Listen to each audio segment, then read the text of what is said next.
Hey everyone, Zane here, and today I will show you how to fix WeChat app verification failed problem.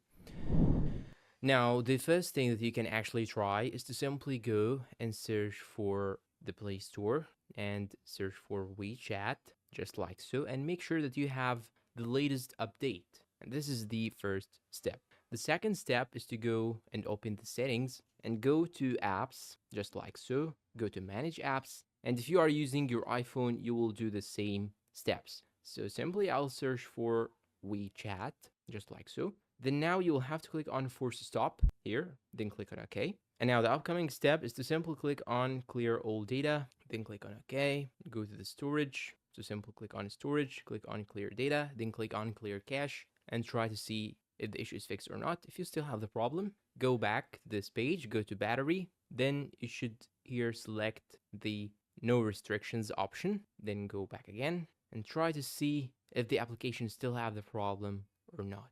But after that, your problem will be fixed. Another thing that you can actually do is to try to restart your phone, then reopen it again and try to see if the issue is fixed or not. And that's pretty much it. Don't forget to hit the like button, subscribe, and turn on the notifications.